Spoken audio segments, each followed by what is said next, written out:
আসসালামু আলাইকুম। আমি সাবিয়া মাহবুব জারিন। গত ক্লাসে আমি তোমাদের সাথে স্থির তড়িৎবিদ্যার কিছু অংশ নিয়ে আলোচনা করেছি। আজকে আসো বাকি কিছু অংশ নিয়ে আলোচনা করি। তো চলো শুরু করি। হচ্ছে পরিবাহী তড়িৎ বিভব। ধরো দুইটি আহিত বা তড়িৎগ্রস্ত বস্তুকে একটি পরিবাহী তারের দ্বারা সংযুক্ত করা হলো, তাহলে এদের মধ্যে যে আদান প্রদান হবে এই বিষয়টা কিসের উপর নির্ভর করে? তোমরা হয়তো বলবা আপু যার মধ্যে আধান বেশি সেই কমটাকে দিবে, যার মধ্যে আধান কম সে বেশি জায়গা থেকে নিবে। আসলে এমন না, নির্ভর করে বিভবের উপর, তাই না? আমরা বিভব শিখবো, কিসের উপর নির্ভর করে? বিভবের উপর। সাপোজ দেখো এইটা একটা ছোট বস্তু কিন্তু অতিরিক্ত উত্তপ্ত, এইটা একটা বড় বস্তু কিন্তু এটা থেকে কম উত্তপ্ত।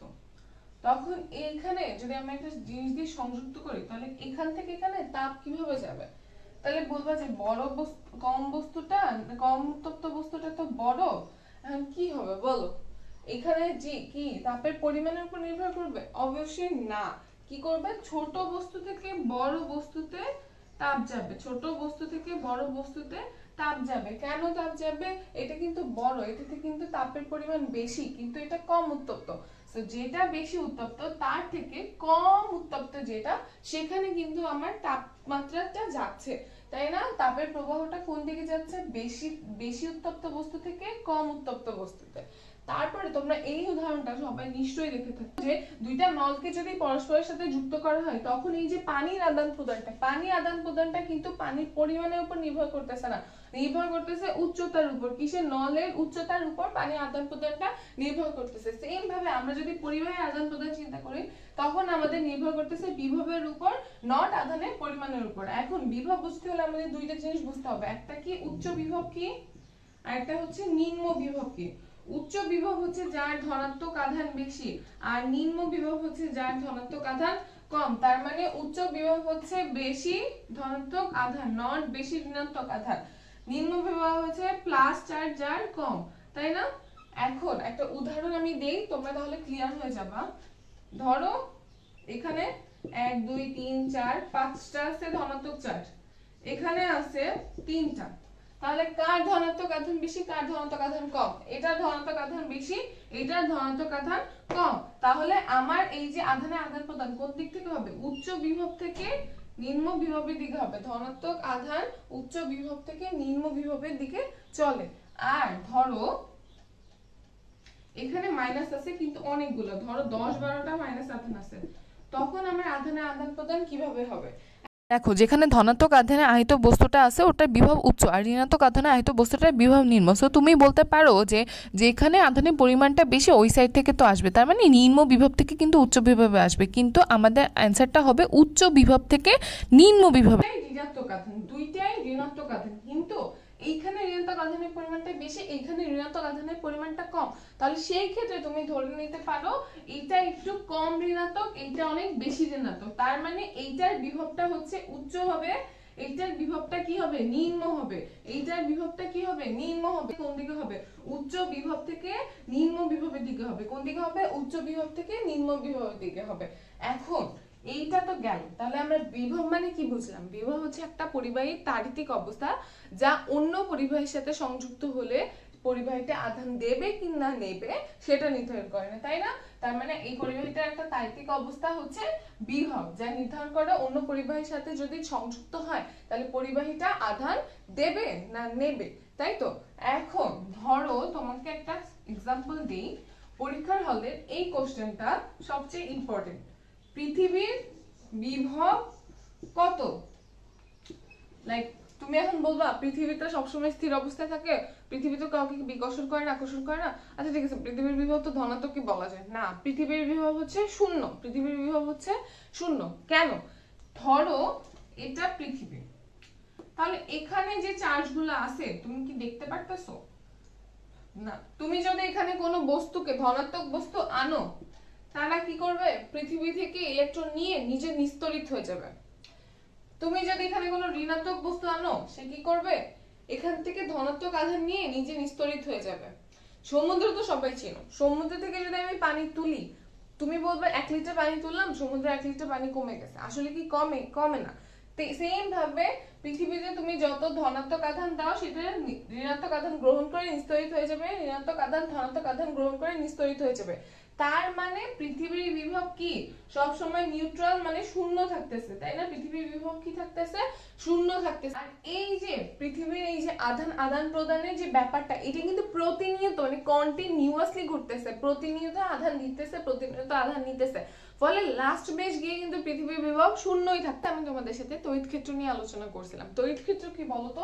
একটা আহিত বস্তুর চারদিকে যে অঞ্চল ব্যাপী এর প্রভাব বজায় থাকে, অর্থাৎ এই অঞ্চলে আমরা যদি অন্য একটা আহিত বস্তু আনি তাহলে সেটা আকর্ষণ অথবা বিকর্ষণ বল লাভ করবে, তাই তো? তাহলে আমরা প্রাবল্য শিখছিলাম। তাহলে তড়িৎ প্রাবল্যের সাথে এই তড়িৎ ক্ষেত্রের সম্পর্ক কি? তড়িৎ প্রাবল্যটা হচ্ছে এইখানে যদি আমরা একটা আধান স্থাপন করি, একটা ধনাত্মক আধান স্থাপন করি, সেটা কোন দিকে কত বল লাভ করবে, প্রাবল্য কি নির্ধারণ করে? কোন দিকে কত বল। এবার বলো বিভব কি নির্ধারণ করে? বিভব হচ্ছে নির্ধারণ করে, ধরো এইখানে আমরা যদি একটা মুক্ত আধান স্থাপন করি, সেটা কোন দিকে চলবে, সেটা কি এই ক্ষেত্র সৃষ্টিকারী আধানটার দিকে আসবে নাকি এটা থেকে দূরে সরে যাবে, এই ব্যাপারটা কি নির্ধারণ করে? বিভব। এই ব্যাপারটা কি নির্ধারণ করে? বিভব। এখন দেখো, ধরো আমরা এই ক্ষেত্রটার এখানে প্লাস কিউ চার্জ আনতেছি, এটাও একটা ধনাত্মক আধান, এটাও একটা ধনাত্মক আধান। তাহলে এই যে আমি যদি এই প্লাস কিউ চার্জটাকে ক্ষেত্র সৃষ্টিকারী আধানটার দিকে আনতে চাই, তাহলে আমি কি বল অনুভব করব? বিকর্ষণ বল অনুভব করব। কারণ কি বলো, ধনাত্মক আধানকে কি করে? বিকর্ষণ করে। তখন তার দিকটা হয়ে যাবে কি? বাইরের দিকে। সে কিন্তু ক্ষেত্র সৃষ্টিকারী এই আধানটার দিকে আসবে না, অন্য দিকে চলে যাইতেছে। তো তুমি এই আধানটাকে যদি এখানে আনো, এই যে আমরা কাজ করতেছি, এই যে বিকর্ষণ বলের বিরুদ্ধে কাজ করতেছে, এটাই কিন্তু বিভব।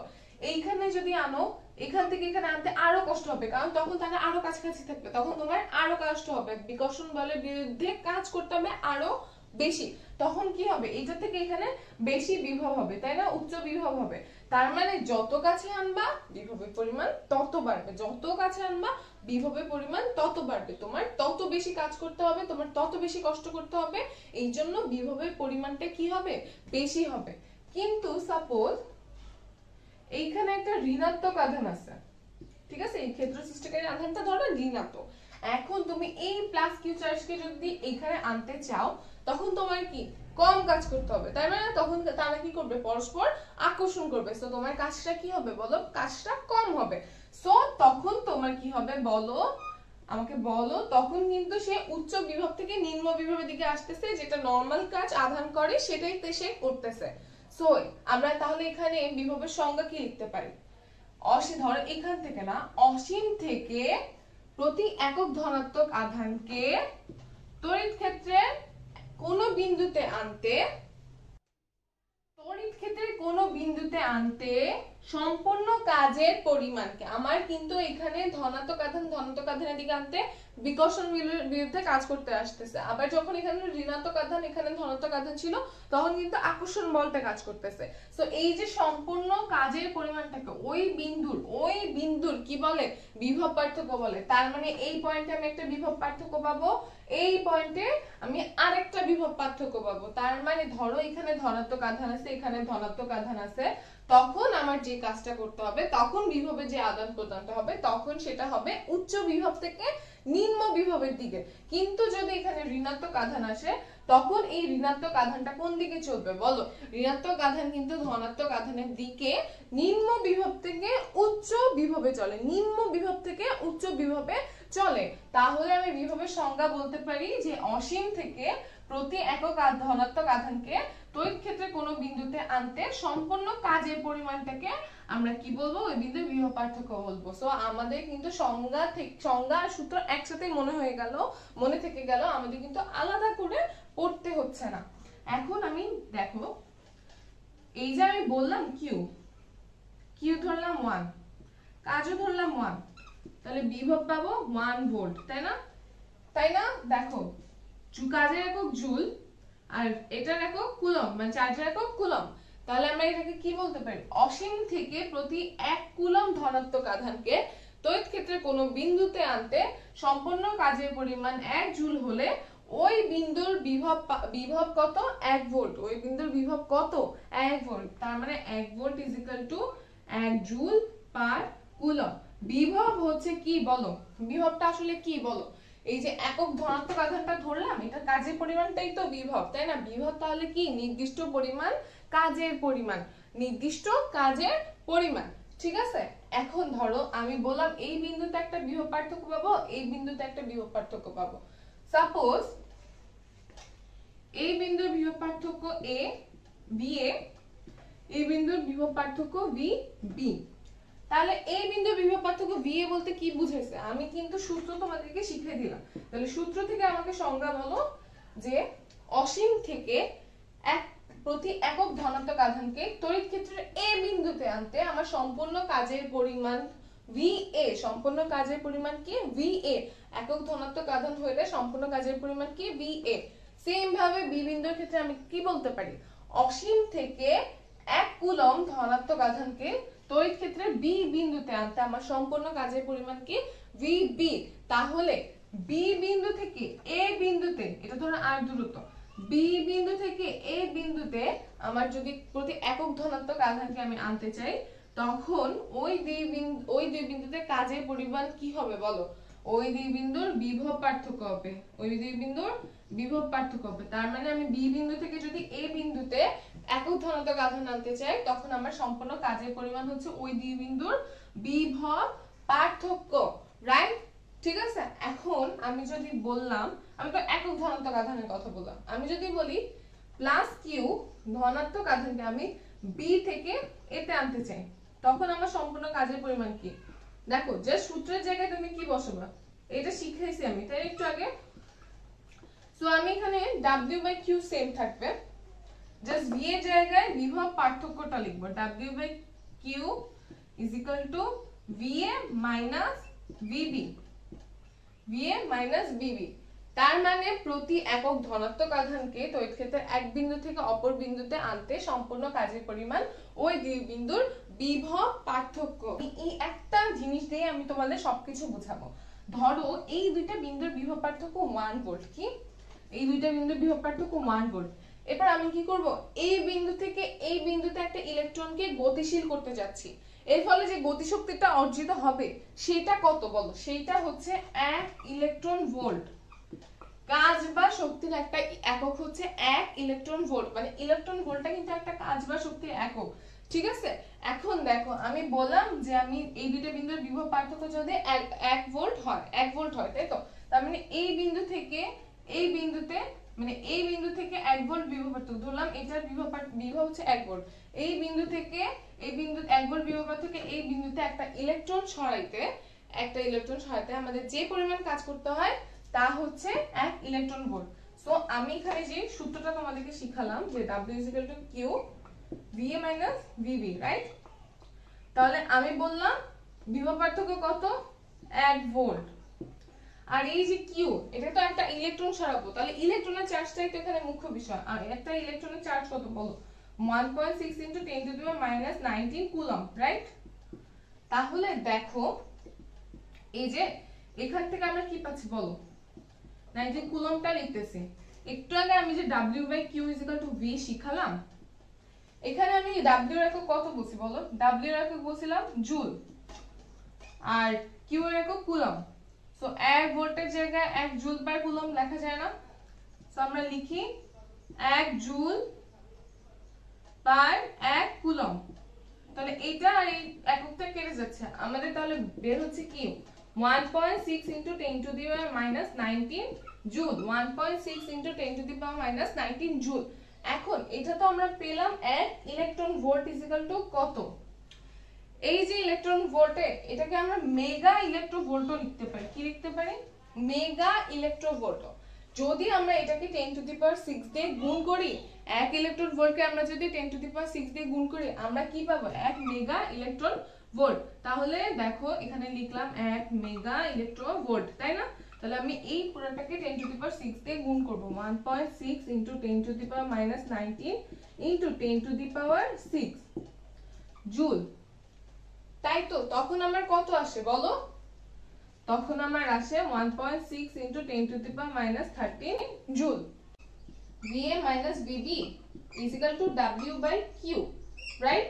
এখন এটা যদি একক ধনাত্মক আধান হতো, তখন আমরা এটাকে বলতে পারতাম যে একক ধনাত্মক আধানকে তড়িৎ ক্ষেত্রে এক বিন্দু থেকে অপর বিন্দুতে আনতে কাজের পরিমাণ, তাই না? তার মানে বি বিন্দু থেকে এ বিন্দুতে আনতে কাজের পরিমাণ, আমরা কাকে আনছি বলছি? একক ধনাত্মক আধান, রাইট? বি বিন্দু থেকে এ বিন্দুতে একক ধনাত্মক আধানকে আনতে, আমি লিখি পুরোটা, একক ধনাত্মক আধানকে আনতে কাজের পরিমাণ, একক ধনাত্মক আধানকে আনতে কাজের পরিমাণ। সো আমরা W আরেকটা সূত্র জানি, কার কার মনে আছে? W, আমি পরিমাণটা লিখতেছি, W F * S, বল ইনটু সরণ, এটা সবারই মনে আছে নিশ্চয়ই। এখন F আমি গত ক্লাসে আরেকটা সূত্র বলছিলাম, মনে আছে এটা? F/Q = E, F/Q = E। এখন আমি এখানে যেহেতু একক ধনাত্মক আধান বললাম, সো Q এর জায়গায় আমি কি 1 লিখতে পারি? একক ধনাত্মক আধান যেহেতু বলছি, Q এর জায়গায় আমি অবশ্যই 1 লিখতে পারি। তাহলে আমার লাস্ট মেশ কি আসতেছে বলো? F = E আসতেছে। সো আমি এখানে F এর জায়গায় লিখতে পারি E। তার মানে তখন তড়িৎ প্রাবল্য আসে ইনটু সরণ আসে, যে বিভব পার্থক্য প্রাবল্য ইনটু দূরত্বের পরিমাণ, তাই না? দূরত্বের পরিমাণের গুণফলের সমান। সো এই যে VA - VB পেলাম, এটাকে তো আমরা V লিখতে পারি, তাই না? এই বিভব পার্থক্য V লিখতে পারি। সো আমরা লাস্ট মেশ কি পাচ্ছি বলো? এই S এর জায়গায় আমি R লিখলাম, RS, আচ্ছা আমি তো এখানে R লিখেছিলাম, তো আমি এখানেও R লিখি, তাই না? সো V/R = E আসতেছে, রাইট? তাহলে আমরা এখান থেকে কি পাচ্ছি বলো? তড়িৎ প্রাবল্য হচ্ছে দূরত্বের সাপেক্ষে বিভবের পরিবর্তনের হারের সমান, তাই না? তড়িৎ ক্ষেত্রে তড়িৎ প্রাবল্যের মান হচ্ছে দূরত্বের সাপেক্ষে বিভবের পরিবর্তনের মানের বা হারের সমান, রাইট? তাহলে এখন দেখো, আমরা তো এই দুইটা জিনিস এমন ভাবে নিয়েছি যেটা গণনা করা যায়, আমরা খুব সহজে দেখতে পাচ্ছি। এখন এমন কিছু নিলাম যেটা খুবই ক্ষুদ্রাতি ক্ষুদ্র, তখন কি করবো বলো? তখন আমাদের ডিফারেন্সিয়েশন করতে হবে। শুধু যে dV/dr হবে এমন কিন্তু না, এটার সামনে একটা মাইনাস সাইন আসবে। মাইনাস সাইন দিয়ে বোঝায় যে তড়িৎ প্রাবল্যের মান বিভবের হ্রাসের সাথে সাথে হ্রাস পায়, বিভবের মান যত হ্রাস পাবে তড়িৎ প্রাবল্যের মানও তত হ্রাস পাবে। এবং এই যে প্রাবল্যের মানটা হচ্ছে দূরত্বের সাপেক্ষে বিভবের অন্তরকের মানের সমান। তাহলে ইটাকে আমরা কি বলতে পারি? বিভবের নতিমাত্রা বলতে পারি। বিশিষ্ট K তড়িৎ মধ্যমাত্রাঙ্ক বিশিষ্ট A পরিবাহীতে প্লাস Q পরিমাণ আধান আছে। এখন আমাকে বলছে A বিন্দু থেকে R দূরত্বে B বিন্দুতে বিভব নির্ণয় করতে হবে, B বিন্দুতে বিভব নির্ণয় করতে হবে। তো আমরা এখানে একটু টেনে C বিন্দু পর্যন্ত বর্ধিত করে BC যোগ করে দেই। এখন ধরো এই যে B বিন্দুতে আমাদেরকে আমরা ধরে একক ধনাত্মক আছে, কত ধনাত্মক আধান আছে? একক ধনাত্মক আধান আছে। তাহলে A বিন্দুর জন্য B বিন্দুতে যে প্রাবল্যটা ওটা আমরা আগে নির্ণয় করে নেই। EB = 1/4πe ε0 K তড়িৎ মধ্যমাত্রাঙ্ক বিশিষ্ট বলছে দেখে E ε0 K, তারপরে বলো কি হবে? Q/r², right? Q/r²। A বিন্দুর জন্য B বিন্দুতে আমি প্রাবল্য নির্ণয় করলাম। এই প্রাবল্যটার দিক কি? এটাও কিন্তু ধনাত্মক আধান, এটাও কিন্তু ধনাত্মক আধান, তার মানে ধনাত্মক আধানকে বিকর্ষণ করবে। ফলে প্রাবল্যটার দিকটা কোন দিকে হবে? BC বরাবর। প্রাবল্যের দিক কোন দিকে হবে?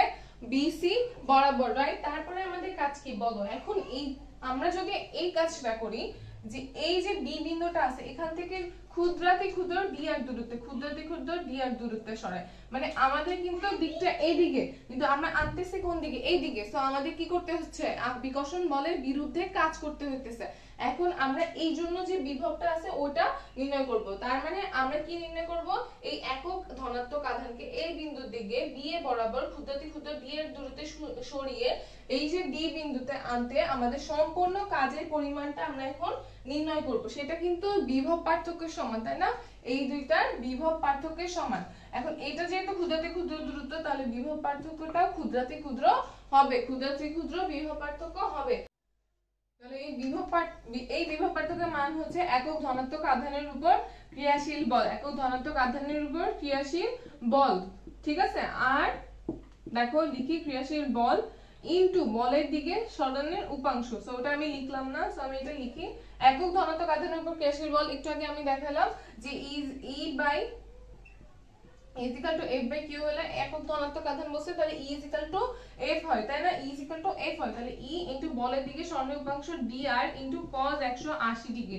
দেখো cos 180 ডিগ্রি কেন ধরতেছি, আমাদের এই প্রাবল্যের দিকটা কিন্তু এদিকে, কিন্তু আমরা বিভব নির্ণয় করতেছি এদিকে, তাই না? প্রাবল্য আর এই ডিআর এর যে দিক মানে সরণের যে দিক এটা কিন্তু পরস্পর বিপরীত, সো এদের মধ্যবর্তী কোণ কত 180 ডিগ্রি, রাইট? এই জন্য আমরা এটা লিখলাম। তাহলে লাস্টে আসে E into DR, E into DR. এখন আমরা একটু আগে প্রাবল্য কত পেয়েছি বলো, -1/4 pi E epsilon naught K Q by R square into DR, তাই অসীমে বিভব শূন্য, অসীমে বিভব কত শূন্য, অসীমে বিভব কত শূন্য, অসীমটা কি লোয়ার লিমিট, মানে আমরা অসীম থেকে কোন বিন্দুতে আনতেছি ওই বিন্দুতে আমরা কত ধরতেছি ভি বিভব পার্থক্য, তাই তো? তাহলে ভি ডিভি, অসীম হচ্ছে লোয়ার লিমিট, আর আমরা কোথায় আনবো আর দূরত্বে আনবো, সো আর হচ্ছে আপার লিমিট। সো এইখানে মাইনাসটা বাইরে থাকবে 1/4 pi E epsilon naught K Q by R square DR. এখন আমরা জানি যে এই কিউ আর এই পুরাটুকু কনস্ট্যান্ট, তো এই কিউ আর এই পুরাটুকু কনস্ট্যান্ট, তাহলে আমরা এই পুরাটাকে বাইরে লিখি q/4 পাই ই এপসিলন নট কে সমাকলন চিহ্ন দিয়ে আর লিখবো 0 লিখবো 1/r স্কয়ার dr, রাইট? এরপরে আমরা কি করব, সবগুলা মশলা দিয়ে আমরা এই সূত্রটা তো নিশ্চয়ই জানি, x to the power n is equal to x n plus 1 by n plus 1। Same ভাবে ওখানে r এর পাওয়ার কত আছে, r -2 আছে, তাহলে r এখানে কত আসতো বলো, -2 plus 1 by -2 plus 1 is equal to -1 by -1, right? So আমরা ওই সেম জিনিসগুলো বসাই দেই। দেখো দেখো এখানে dv, তাই না? এটাকে যদি আমি করতাম তখন শুধু v আসতো, v - 0 আসতো, সো আমি v টা বসালাম। এরপরে দেখো আমরা डायरेक्टली মানগুলো বসাই দেব, q/4 পাই ই এপসিলন নট k, তাই না? এটা তো এটা ধ্রুবক, এটা তো এটা থেকে থাকবে, আর এখান থেকে যদি এখানে r বসাইলে কি পাই বলো, 1/r, সরি 1/r মাইনাস আসবে, এটা বসাই তখন আমাদের কি আসবে বলো, এমন আসবে। সো এটা মানে আমরা কি জানি, এটা মানে আমরা 0 জানি, সো আমাদের লাস্ট অ্যানসার কত আসে, q/4 pi E epsilon naught k minus 1 by, এই যে মাইনাস আর এখানেও একটা মাইনাস ছিল, এই যে এই মাইনাস আর এই মাইনাস কি হবে প্লাস হয়ে যাবে। সো আমাদের আলটিমেটলি বিভবের সূত্রে আমরা কি পেলাম, 1/4 pi E epsilon naught k Q by R. এই যে গোলকটা, এটা পৃষ্ঠ আমরা কি বলছি যে আধান সব সময় পরিবাহীর বাইরের পৃষ্ঠে অবস্থান করে। সো তুমি যদি এখানে 10 কুলম দাও, 10 কুলম আধান দাও, এটা কিন্তু সুষম ফাঁপা গোলক বিধায় প্রত্যেকটা পৃষ্ঠে সমানভাবে আধান বণ্টিত হবে, পৃষ্ঠে সমানভাবে আধান বণ্টিত হবে। এইরকম একটা কিছু নিলা, তখন দেখা যাচ্ছে এটা সুষম নয়, তাই না? তাহলে এইখানে একটা হবে, এইখানে আধানের পরিমাণ একটু হবে, এইখানে আধানের পরিমাণ আলাদা আলাদা হবে, কিন্তু এখানে আমি বলছি যেহেতু 10 কুলম দেওয়া যায়, সো কি হবে সবাই সমভাবে আধান বণ্টিত করবে, যেহেতু একটা সুষম ফাঁপা গোলক। এখন ধরো তুমি এইখানে প্লাস কিউ দিলা, দেখো আমি আগেই বলছি আধান সবসময় পরিবাহীর বাইরের পৃষ্ঠে অবস্থান করে, এটা আমি গত ক্লাসে বুঝিয়েছিলাম যে আধান কেন পরিবাহীর বাইরের পৃষ্ঠে অবস্থান করে। এখন এই প্লাসের জন্য এই প্লাসে কি বিকর্ষণ বল আসবে না, এই প্লাসের জন্য এই প্লাসে একটা বিকর্ষণ বল আসবে না, ফলে এটার জন্য এটা এদিকে বল লাভ করবে, এইটার জন্য আমরা এটা এদিকে বল লাভ করবে, এটার জন্য আমরা এদিকে বল লাভ করবে।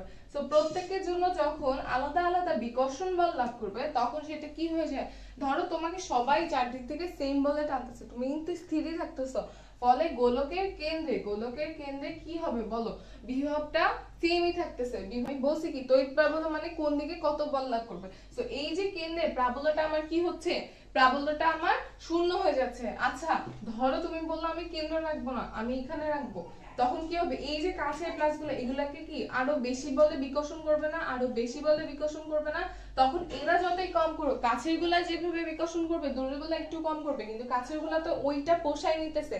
সো সেম জিনিসই গোলকের ভিতরে সেম জিনিসই হবে। যদি আমরা এখানে একটা কিউ পরিমাণ আধান দেই তাহলে এটা পৃষ্ঠের সর্বত্র সমভাবে ছড়িয়ে পড়বে, এই বলরেখাগুলো পৃষ্ঠ থেকে লম্বভাবে নির্গত হবে, যেগুলোকে আমরা যদি এখানে বাড়াই দেই তাহলে গোলকের কেন্দ্রে মিলিত হবে, গোলকের কেন্দ্রে মিলিত হবে। তাহলে কিউ প্লাস আধান গোলকের পৃষ্ঠে অবস্থান করলে যেই তড়িৎ ক্ষেত্রটা পাবো, কিউ প্লাস আধান গোলকের কেন্দ্রে অবস্থান করলে যে আধানটা পাবো, তারা দুইটা কিন্তু পরস্পর সমান, তারা দুইজন কিন্তু পরস্পর সমান। এখন আমরা একটু আগে শিখেছি যে বিভব পার্থক্য ঠিক আছে, বিভব পার্থক্য is equal to minus E D E R এটা আমরা একটু আগে শিখেছি, তাই কেন্দ্র থেকে আর দূরত্বে আমরা যদি কোনো বিভব নির্ণয় করি তখনও সমান হবে। তার মানে গোলকের অভ্যন্তরে কিন্তু আমাদের আধান নাই, সো তখন কিন্তু আমাদের প্রাবল্যটা শূন্য হয়ে যাচ্ছে। আমরা এটা প্রমাণ করব কিভাবে, যে গোলকের সর্বত্র বিভব, গোলকের পৃষ্ঠে যে বিভবটা এবং গোলকের ভিতরে যে বিভবটা ওই দুটো সমান, এটা আমরা কিভাবে প্রমাণ করব বলো। আমরা জানি যে কোন গোলকের অভ্যন্তরে কিন্তু চার্জ নাই, আধান নাই, ফলে প্রাবল্যটা কি হয়ে যায়, শূন্য হয়ে যায়, তাই না? তাহলে v - v naught = 0 হলে v = v naught এটা কি বলা যায় না? আমরা প্রমাণ পাই যে গোলকের অভ্যন্তরের বিভব এর পৃষ্ঠের বিভবের সমান। এখন ধরো আমরা দুইটা গ্রাফ আঁকি, এই বরাবর আমি নিলাম প্রাবল্য, এই বরাবর আমি নিলাম দূরত্ব। এখন এই পর্যন্ত ধরো হচ্ছে গোলকের ব্যাসার্ধ, এই পর্যন্ত ধরো গোলকের ব্যাসার্ধ। আমরা কি জানি গোলকের অভ্যন্তরে প্রাবল্য কত, 0। তার মানে এই পর্যন্ত আমাদের কোনো প্রাবল্য আমরা পাবো না। বাট গোলকের বাইরে ধরো এই পর্যন্ত তো গোলকটা গেল, গোলকের বাইরে আমরা সূত্র কি জানি, 1/4πε0q/r²। তার মানে E সমানুপাতিক 1/r²। তার মানে দূরত্বের বর্গের ব্যস্তানুপাতিকে হ্রাস পায়, দূরত্বের বর্গের ব্যস্তানুপাতিকে হ্রাস পায়, তাই তো? এখন দূরত্বের ব্যস্তানুপাতিক হলে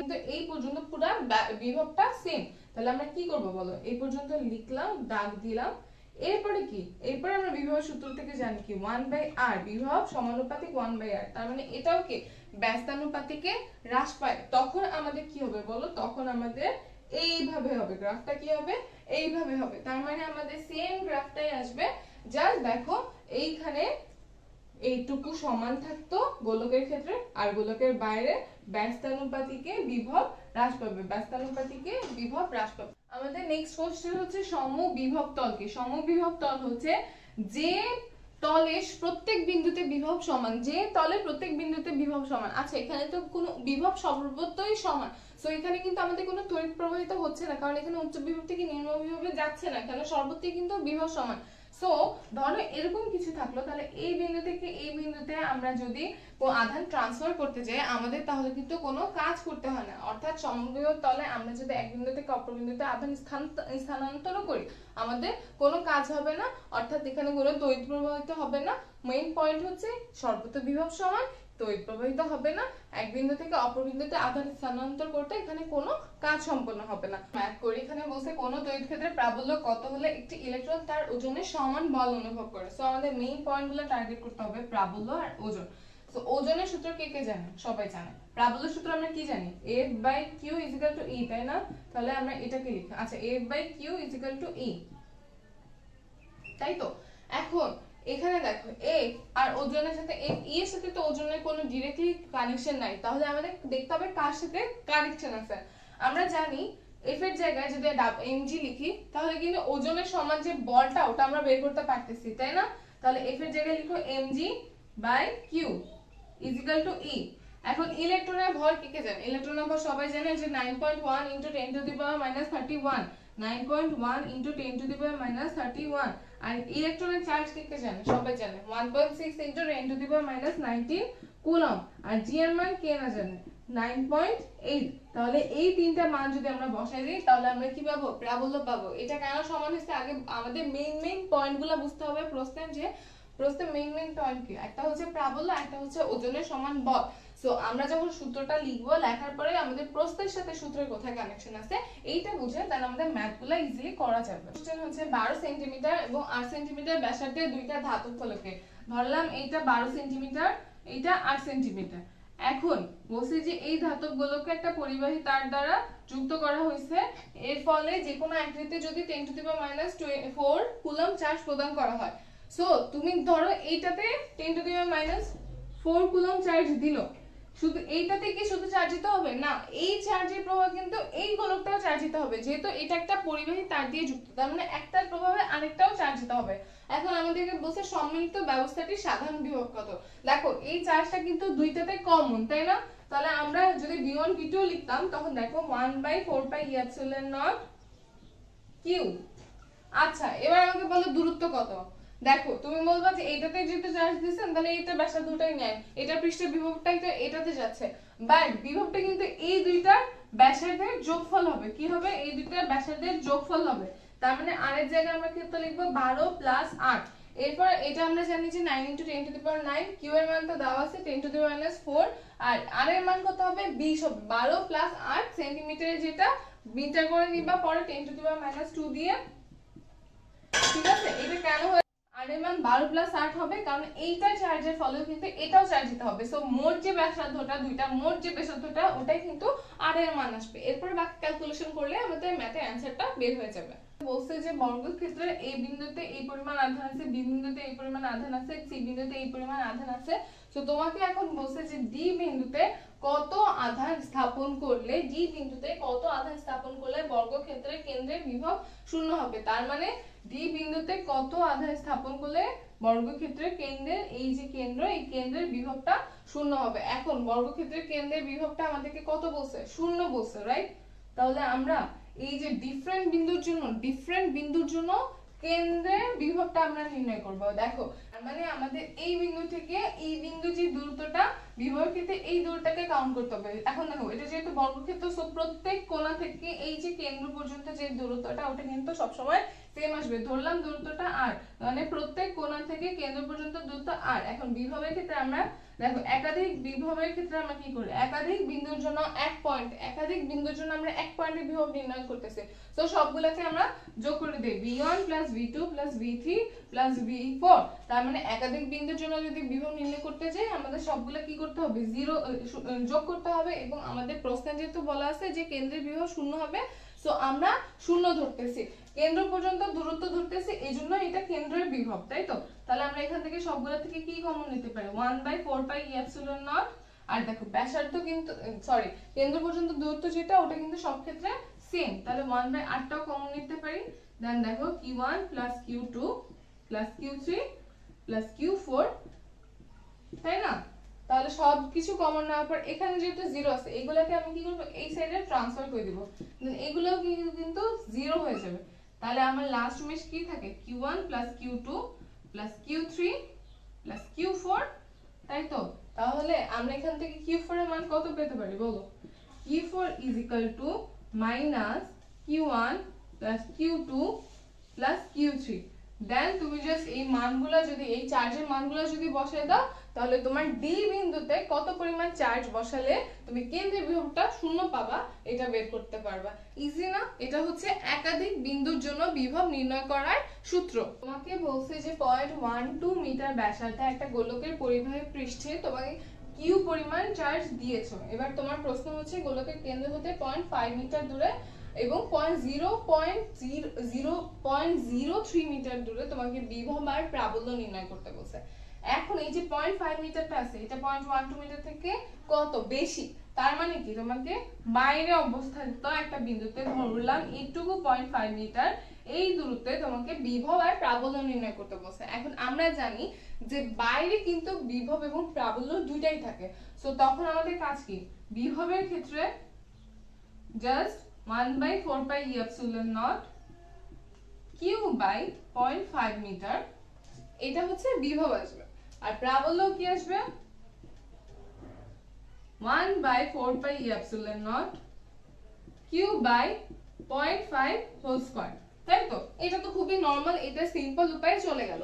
বাট এখানে যখন 0.03 মিটার বলছে তখন তুমি জানতেছো যে এটা 0.12 থেকে ছোট, তার মানে এই বিন্দুটা কি ভিতরে অবস্থিত, গোলকের ভিতরে অবস্থিত। তখন বিভব কি কত হবে বলো? তখন বিভব হচ্ছে, বিভব কিন্তু পরিবাহের অভ্যন্তরে সব ক্ষেত্রেই সমান। সো 0.03 যদিও বসাও তখন কিন্তু সেটা হবে না, তখন তোমার কি বসাতে হবে বলো?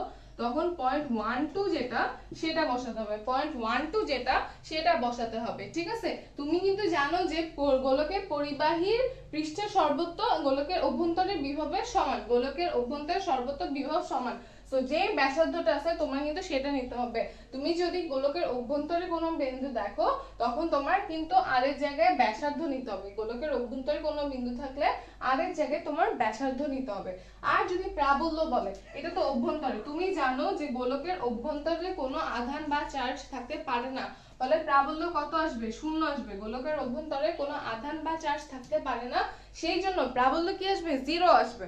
হচ্ছে Q1 আধান দেওয়া আছে, Q2 আধান দেওয়া আছে, এদের মধ্যে দূরত্বটা 20 সেন্টিমিটার। এদেরকে যদি আমি এই বিন্দু থেকে 10 সেন্টিমিটার দূরত্বে নিয়ে যেতে চাই, আমার কি পরিমাণ কাজ করতে হবে এটা আমাকে বের করতে বলছে। আমরা জানি যে এক বিন্দু থেকে অপর বিন্দুতে নিয়ে যাওয়ার সময় আমরা কি শিখেছিলাম? বিভব পার্থক্য শিখেছিলাম, তাই না? এই যে এই সূত্রটা আমাদের কার কার মনে আছে? W Q VA - VB।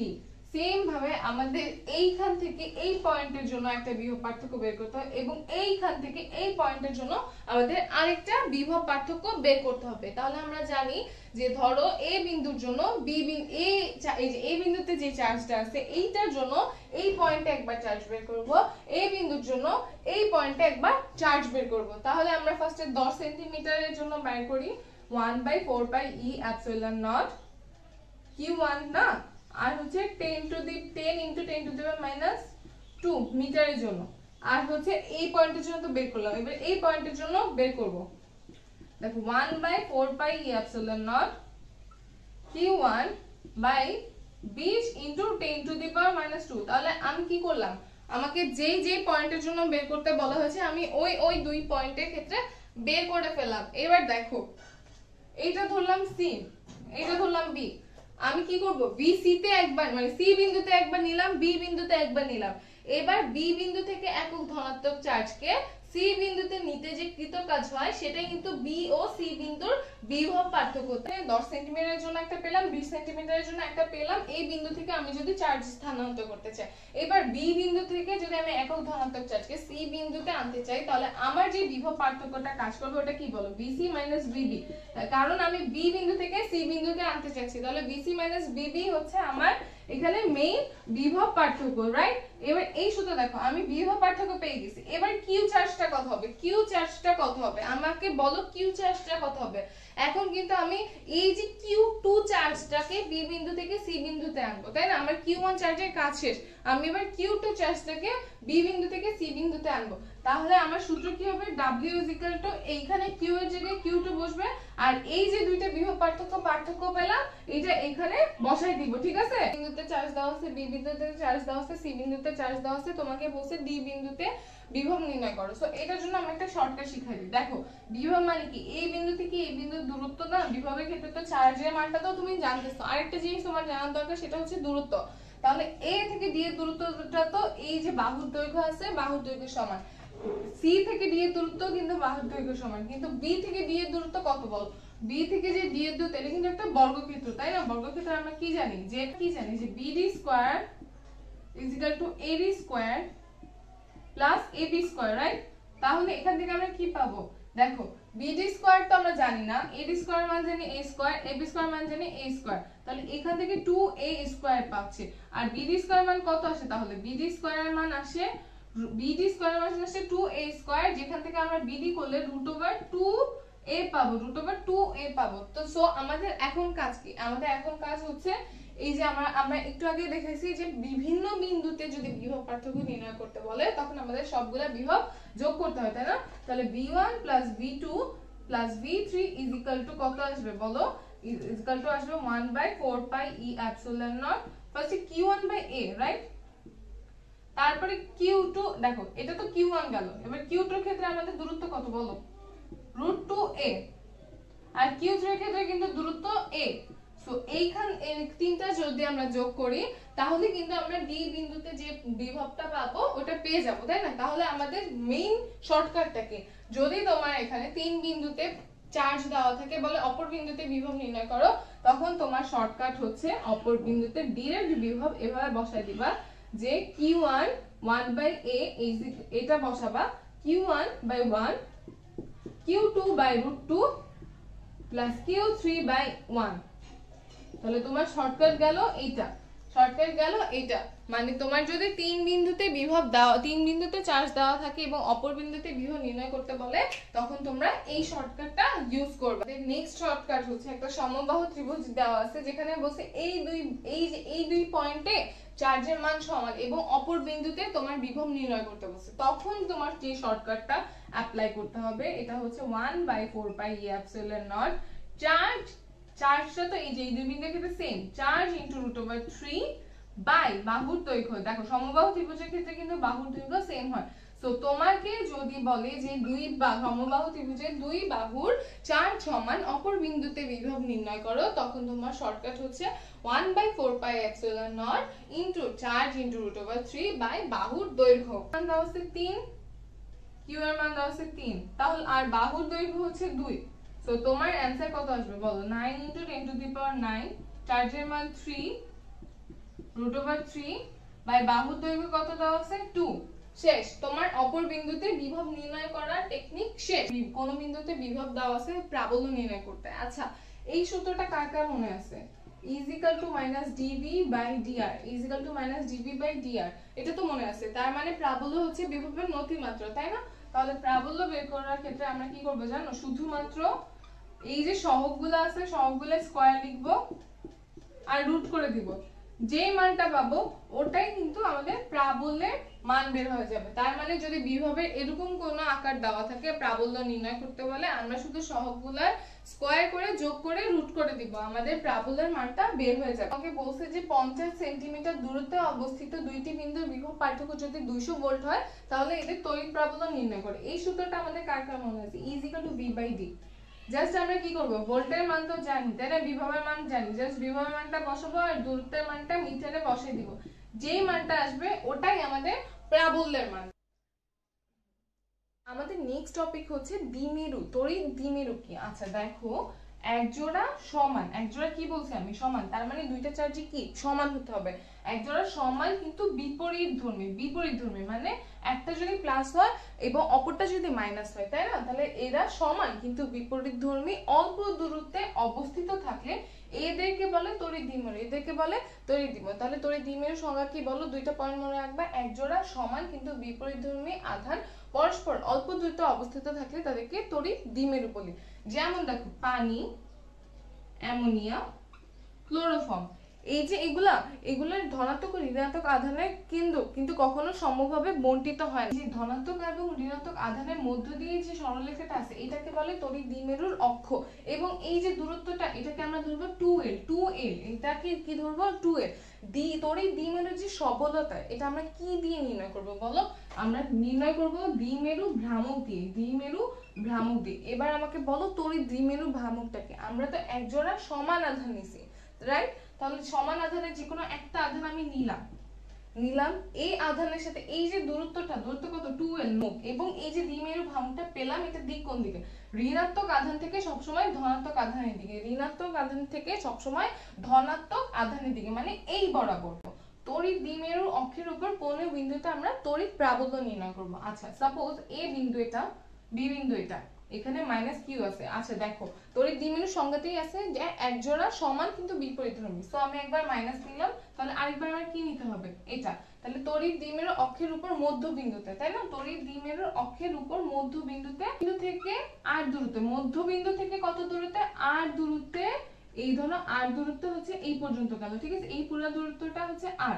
এই r দূরত্বের এই বিন্দুতে, q বিন্দু ধরলাম, এই বিন্দুতে আমাদের তড়িৎ প্রাবল্য নির্ণয় করতে বলছে। এখন তুমি দেখো, আমরা এই পুরোটাকে সংজ্ঞা কি বলেছি? 2L। এই পুরোটাকে আমরা সংজ্ঞা কি বলেছি? 2L। যদি এটা 2L হয় আর এটা যদি মধ্যবিন্দু হয় তাহলে এটা কি আসবে? L আসবে না? এটা কি আসবে? L আসবে না? কারণ 2L কে যদি তুমি 2 দিয়ে ভাগ করো তাহলে L আর L আসবে। তাহলে দেখো, এই যে -q আধানটা পেলাম, -q আধানের জন্য আমরা তড়িৎ প্রাবল্য কত পাবো বলো? তড়িৎ প্রাবল্য পাবো, দেখো মাইনাস না, এজন্য এটা কি হবে? এদিক থেকে আরো কাছে আসবে, এদিক থেকে আরো এদিকে মুভ করবে, তাহলে মাইনাস দিয়ে আকর্ষণধর্মী প্রাবল্য বুঝায়, তাই তো? তাহলে আমরা সূত্রটা বসে 1/4πε0 k, যেহেতু k তড়িৎ মধ্যমাত্রাঙ্ক বিশিষ্ট। এখন এখানে তো আমরা মাইনাসটা কিসের জন্য বুঝাই? যে এটা আকর্ষণধর্মী না বিকর্ষণধর্মী। সো আমি মাইনাসটা এখানে না নিলাম, শুধু কিউটা বসালাম। এরপরে দেখো এই যে দূরত্বটা দেখো এখানে আর প্লাস এল হোল স্কোয়ার হওয়ার কারণ হচ্ছে দেখো একদম বামে যে এলটা আছে ওইটার সাথে আরটা প্লাস করলেই কিন্তু আমরা এই দূরত্বটা পাই। আর প্লাস এল হোল স্কয়ার। এখন এটা তো পেলাম মাইনাসের জন্য, তাহলে প্লাসের জন্য হলে কি হতো বলো? এটা তো পেলাম ধরো E1, এখানে যদি E2 ধরি, দেখো মাইনাসের জন্য এটা আকর্ষণধর্মী ভর, কিন্তু প্লাসের জন্য এটা কি হয়ে যাবে? এটা বিকর্ষণধর্মী হয়ে যাবে, তাই না? তাহলে এটা মুখটা কোন দিকে হবে? ওই দিকে আসবে। সো আমরা যদি প্লাস কিউ আধানের জন্য নিই তখন আমরা কি পাই? 1/4πε0 k q by r minus a whole square. এখানে দেখো E1 E2 কিন্তু পরস্পর বিপরীত দিকে কাজ করতেছে, আধান সমান হওয়া সত্ত্বেও এখানে q প্লাসের জন্য E1 টা কিন্তু ছোট আসতেছে আর E2 টা কিন্তু বড় আসতেছে। সো আমরা যখন লব্ধি বাই করব এটা কি আসবে বলো? E2 E1, E2 E1। এখন দেখো এখান থেকে কি কি কমন আছে, আমরা যেগুলো কমন নিতে পারবো এগুলো আলাদাভাবে আগে লিখে রাখি, যে q/4πε0 q। তাহলে আমাদের আর বাকি থাকে কি বলো? 1/r - l whole square minus 1/r + l whole square. এখানে আমরা লিখতে পারি r + l whole square minus r - l whole square. তাহলে আমরা লাস্ট মেশ কি লিখতে পারি বলো? 1/4πε0 k r square + 2rl + l square minus r square + 2rl minus l square, right? Minus l square. আর নিচে কি থাকে দেখো, এখানে a + b আছে আর এখানে a - b আছে, দুইটার সাইডেই কিন্তু আমাদের হোল স্কয়ার আছে, তাই না? তাহলে আমরা এইটুকু আর এইটুকু নিয়ে a স্কয়ার - b স্কয়ারের সূত্রে বসাই, বসানোর পর বাইরে যে হোল স্কয়ারটা থাকে এটা লিখে দেই। এখন উপরে দেখো কি কি কাটাকাটি যায়, আর আর কাটাকাটি যায়, এল এল কাটাকাটি যায়। সো আমাদের লাস্ট মেশ কি থাকে? এই যে 2rl ছিল আর 2rl ছিল আমাদের এটা থেকে, তাহলে আমরা লিখি q/4πε0 k, তারপর কত আসে বলো? 4rl by r square minus l square whole square. আচ্ছা, দ্বিমেরুর ভ্রামকে যে সূত্রটা আমি শিখালাম একটু আগে, ওটা তো নিশ্চয়ই মনে আছে। দ্বিমেরুর ভ্রামকের সাইন হচ্ছে p। আমরা বলছি যে কোনো একটা আধান এবং এদের দূরত্বের মধ্যবর্তী গুণফলকে কি বলে? মধ্যবর্তী গুণফলকে দ্বিমেরুর ভ্রামক বলে। সো এখানে দেখো q আছে, 2l ও আছে, তাই না? 4 কে যদি ভাঙায় 2 লিখতেই পারি আমি। সো এটাকে এভাবে লেখা যায় না? 1/4πε0 k 2 * 2l into q into r square minus l square whole square, right? তাহলে আমার লাস্টে কি আসে? 1/4πε0 k p, এই যে এটুকুকে আমি p লিখতে পারি, into 2 into r by r square minus l square whole square, right? আমি কিন্তু এইটুকুকে কি ধরলাম? দ্বিমেরুর ভ্রামকের যে সূত্রটা ছিল ওটা বসালাম, আর বাকি যা যা আছে সেম ভাবে আমি সবকিছু লিখে ফেললাম। দিকটা পাবো কোন দিকে? এই ঋণাত্মক আধান থেকে ধনাত্মক আধানের দিকে। দিকটা পাবো কোন দিকে? ঋণাত্মক আধান থেকে ধনাত্মক আধানের দিকে। দেন দেখো এই যে আমরা এখানে আর নিলাম, এল নিলাম, ধরো তোমাকে বললো এই এলটা খুব ছোট, এলটা খুবই ছোট, মানে আর এর তুলনায় এলটা খুবই ছোট। সো তখন তুমি এলটাকে কি করতে পারো? নগণ্য বিবেচনা করতে পারো। কি করতে পারো? নগণ্য বিবেচনা করতে পারো। সাপোজ তুমি বললা যে r is greater than l, so r এর মানটা এত বেশি, তুমি এলটাকে বাদই দিয়ে দিলা, তখন তুমি কি করবে বলো? 1/4πε0 k 2pr, এখানে কত ছিল বলো? এল এর মানটা আমি এখানে নিব না, তাহলে আমার যখন আমি এখানে নিব না তাহলে আমার এলটা তো 0 লিখবো, তাহলে আমার r square into whole square আসবে, তাই না? r স্কয়ারের উপরে আবার হোল স্কয়ার আসবে। সো লাস্ট মেশ 1/4πε0 k 2pr, আর এখানে r টু দি পাওয়ার 4 ছিল। সো এই r আর এই r টু দি পাওয়ার 4টা কিন্তু কাটাকাটি চলে যায়। সো আমার লাস্টে কত থাকে? r থাকে। সো লাস্ট মেশ আমার সূত্র দেয় 1/4πε0 k 2p/r3। এটা কিন্তু পরীক্ষার জন্য খুবই গুরুত্বপূর্ণ একটা প্রমাণ, যেখানে এই সূত্রটা হচ্ছে সবচেয়ে মোস্ট ইম্পর্টেন্ট। এই সূত্রটা কিসের জন্য ইউজ করা হয়? তড়িৎ দ্বিমেরুর অক্ষের উপর এটা কিন্তু একটা অক্ষের উপর কোন বিন্দুতে তোমাকে যদি তড়িৎ প্রাবল্য নির্ণয় করতে বলে। এখন দেখো প্রাবল্য টপিকটা তো শেষ, আমি এখন যদি তোমাকে বলি যে বিভব নির্ণয় করো তখন কি হবে? দেখো প্রাবল্যের বেলায় কিন্তু মাইনাস সাইন দিয়ে আকর্ষণ বা বিকর্ষণ বল বুঝিয়েছো, বিভবের বেলায় কিন্তু তোমার সাইন নিতে হবে। সো এখানে যে মাইনাস কিউ আধান ছিল, এখানে যে প্লাস কিউ আধান ছিল, আমরা মাইনাস কিউ আধানের জন্য যদি বিভব নির্ণয় করি তখন কি হবে বলো, 1/4πε0 মাইনাস কিউ, এই পুরাটুকু দূরত্বকে আমরা আর বলছিলাম, সো আর প্লাস এল, এটা হচ্ছে কিউ1 মাইনাস কিউ এর জন্য পেলা। এবার যদি প্লাস কিউ বলো তখন এটা কি হবে বলো, 1/4πε0 k plus Q R minus L. এখন আমি যখন বললাম যে ম্যাথটা করাইছিলাম তখন বলছি যে একাধিক বিভবের জন্য যখন আমি বিভব নির্ণয় করব, একাধিক বিন্দুর জন্য আমি যখন বিভব নির্ণয় করব তখন আমার কি করতে হবে, সবগুলা প্লাস করতে হবে। সো আমি যদি v1 প্লাস v2 করি তখন আমার কি আসে বলো, নিব q/4πε0 কে, আর এখানে ছিল কত মাইনাস 1/r প্লাস এল, আর ছিল কত 1/r মাইনাস এল। তাহলে লিখি r মাইনাস এল। তো সবকিছুকে কনস্ট্যান্ট জিনিসটাকে আমি এভাবে লিখলাম 1/4πε0 কে। তারপরে আমি এখানে লিখলাম r মাইনাস এল। আচ্ছা এখানে কিন্তু একটা মাইনাস সাইন ছিল তাই না, আমি নিলাম, তাহলে এখানে প্লাস হয়ে যাবে, আর নিচে কি থাকে r minus L into r plus L, আর এই সাইডে কি যাবে, এই সাইডে যাবে r প্লাস এল, রাইট। দেখো আমি জাস্ট লসাগু করে দিলাম। সো দেন লাস্টে কি এটা কাটা যায়, এটা কাটা যায়, তাহলে আমার লাস্টে কি থাকে 2l থাকে, রাইট।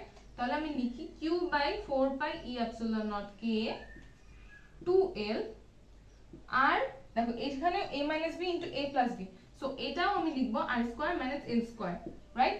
এই যে q * 2l টা এটা আমি একটু আগে করালাম যে দ্বিমেরু ভ্রামকের সূত্রটা কি, যে কোনো একটা আধান এবং এদের মধ্যবর্তী দূরত্বের গুণফল। সো আমরা এটাকে কি লিখতে পারি, p/4πε0 কে r² - l², তাই তো। এখানে ধরো r এর মানটা খুব খুব খুব বড়, সো l এর মানটা তখন কি হয়ে যাবে, নগণ্য হয়ে যাবে। সো আমাদের লাস্ট মেশ অ্যানসার আসবে p/4πε0 কে p/4πε0 কে ইনটু r²। তো দেখো বিন্দুটি যদি ঋণাত্মক আধান যেদিকে সেই দিকে অবস্থিত হয় তাহলে বিন্দুটার বিভব ঋণাত্মক, আর বিন্দুটা যদি ধনাত্মক আধান যেই পাশে সেই পাশে অবস্থিত হয় তাহলে বিন্দুটার বিভব কিন্তু ধনাত্মক হয়ে যাবে। আগে এখানে বলছে যে তড়িৎ দ্বিমেরু দৈর্ঘ্যের লম্ব সমদ্বিখণ্ডকের উপর অবস্থিত কোন বিন্দুতে তড়িৎ প্রাবল্য নির্ণয় করতে হবে। এখন এই চিত্রটা দেখো, তড়িৎ দ্বিমেরুর সূত্রটাই বলা আছে যে বিপরীতধর্মী দুইটা আধান নিতে হবে। সো আমি নিয়ে নিলাম, এবার এই যে মধ্যবিন্দু নিলাম ও, মধ্যবিন্দু থেকে এই যে এটা লম্ব সমদ্বিখণ্ডিকের উপর অবস্থিত এই বিন্দুতে পি বিন্দুতে আমার তড়িৎ প্রাবল্য নির্ণয় করতে হবে, যেটা ও থেকে আর দূরত্বে অবস্থিত। কত দূরত্বে অবস্থিত, আর। তাহলে এটা যেহেতু মধ্যবিন্দু তাহলে 2l টা কি হয়ে যাবে, ll, তাই তো। তাহলে দেখো এটা যেহেতু ll হয়ে যাচ্ছে, আর এটা যেহেতু লম্ব, এটা 90 ডিগ্রি, তাহলে অতিভুজের সূত্র থেকে আমরা কি পাই যে ap² = ao² plus po², right. তাহলে ao = l², po = r², তাহলে ap² যেহেতু l² প্লাস r², ap কত, r² প্লাস l²। এখন প্রাবল্য সমবাহু ত্রিভুজের সূত্র যেমন আমি দেখাইছিলাম সেম ভাবে এখানে দেখো এই যে প্লাস কিউটা এখান দিয়ে চলে যাবে, কারণ ধনাত্মক আধানের প্রাবল্যের অভিমুখে কাজ করে, সো এদিকে চলে যাবে, এদিকে চলে যাবে। এখন দেখো এটা কিন্তু নেগেটিভ, সো এইটার দিকটা কিন্তু এটা নিচের দিকে হবে, এটার দিকটা এটা নিচের দিকে হবে। সো আমরা লব্ধি পাবো হয়তো এইরকম কোন একটা বিন্দু বরাবর। ধরি এই যে এটা PBA, এটা ধরি থিটা ডিগ্রি, এটাও ধরি থিটা ডিগ্রি, তাহলে এটাও হবে থিটা, এটাও হবে থিটা। তাহলে আমরা এই যে এইটুকু লব্ধির মধ্যবর্তী কোণ কত পাচ্ছি, থিটা প্লাস থিটা 2 থিটা। তাহলে সামান্তরিক ত্রিভুজ সূত্রটা যদি আমরা এখানে অ্যাপ্লাই করি, সো আমরা কি পাই, √e1² plus e2² plus 2e1 e2 cos 2 theta, right. এখানে e1 এর মান যদি আমি বের করতে চাই q আধান পাবো, e2 এর মানও যদি বের করতে চাই আমি সেম আধানই পাবো। তাহলে e1 = e2, দেখো দূরত্ব কিন্তু সবকিছুর ক্ষেত্রে সেম, দূরত্ব কিন্তু এই যে দূরত্ব কিন্তু সেম, এইটা থেকে এই বিন্দু পর্যন্ত যে দূরত্ব, এটা থেকে এই বিন্দু পর্যন্ত কিন্তু সেম দূরত্ব। তাহলে আমরা কি বলতে পারি, e1 = e2, এটা কি বলা যায় না। তাহলে আমরা লিখি e1² plus e1² plus 2e1² cos 2 theta. So এটাকে কি লেখা যায়, দেখো 2e1² cos 2 থিটা, রাইট। তাহলে এখান থেকে আমি যদি 2e1² কমন নিই প্লাস, তাহলে কত আসে বলো, 1 plus cos 2 theta, 1 plus cos 2 theta √, right. তাহলে দেখো cos 2 থিটা সূত্র আমরা ত্রিকোণমিতিতে পড়েছিলাম যে cos 2 theta = 2 cos square theta minus 1, 2 cos square theta minus 1। তো সেম ভাবে এখানে যদি আমি এটা বসাই তাহলে -1 আর +1 কাটাকাটি চলে যাবে। সো আমার লাস্টে কত থাকবে 2e1 square 2 cos square theta 2 cos square theta. আমি কি বুঝতে পারতেছি এটা কিন্তু ত্রিকোণমিতির সূত্র যে cos 2 theta = 2 cos square theta minus 1 যদি বসাই এই -1 আর এই +1টা কাটাকাটি চলে যাবে, শুধু 2 cos স্কয়ার থিটা বসবে যেটা আমি এখানে বসিয়ে দিলাম। সো আমার এখানে 2 to 4 আসে, 2 to 4 আসে, যেটা রুট করলে আমার কি আসবে 2 আসবে। e1 স্কয়ার আছে, এটা রুট করলে e1 আসবে। cos স্কয়ার থিটা আছে, এটা রুট করলে cos থিটা আসবে। cos থিটা = কত বলো, কবরে ভূত আছে তাই না, তার মানে ভূমি বাই অতিভুজ। তাহলে ভূমি কত, এই যে থিটা যদি এটা ধরি ভূমি হচ্ছে l, অতিভুজ কত √r² + l², তাই তো। এখন দেখো cos থিটার মানটা পেয়ে গেলাম, 2টা এখানে বসাই দিই, দেন e1, তাই তো e1 এর মানটা কত হবে 1/4πε0 q বাই এই যে এইখান থেকে এই বিন্দু পর্যন্ত দূরত্ব থেকে √r² + l²। e1 এর যে মান e2 এর ক্ষেত্রে কিন্তু সেম মান, খালি এখানে প্যারাবোলার ক্ষেত্রে সাইন ডাজন্ট ম্যাটার, সাইন দিয়ে তো শুধু ঋণাত্মক নাকি ধনাত্মক এটা বোঝায়, মানে আকর্ষণ না বিকর্ষণধর্মী শুধু এটাই বোঝায়। সো আমি বসাই দিই যে 1/4πε0 k q by √r² + l² যদি হতো তাহলে এটা হোল স্কয়ার আসতো, তাই তো। তাহলে আমার লাস্ট অ্যানসার কত আসে দেখো, l by √r² + l² into এই 2 কাটা গেল 1/2 4πε0, মানে কেউ বসাতে পারো যেহেতু কে তড়িৎ মধ্যমাত্রাঙ্ক বললে কে বসাবা, q বাই r² + l², তাই তো।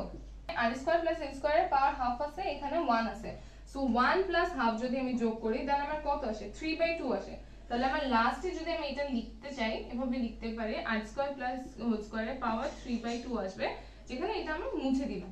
এখন সেম ভাবে আগের মতো তোমাকে বললো l খুবই ক্ষুদ্র, আর এর তুলনায় l খুবই ক্ষুদ্র, তাহলে আর অনেক বড়। সো l কে তুমি যদি 0 গণনা করো তাহলে তোমার आंसर কি আসে 1/2πε0 k ql, রাইট। তাহলে এখানে দেখো r² থাকবে আর এখানে 3/2 থাকবে। এখন দেখো এখানে যে 2টা আছে আমার এখানে ql আছে, সো আমরা এই ql টাকে যদি p মানে তড়িৎ দ্বিমেরু ভ্রামকে রূপান্তর করতে চাই, সো এখানে 2 আনি, সো নিচেও আমার একটা 2 আসবে, নিচেও আমার একটা 2 আসবে।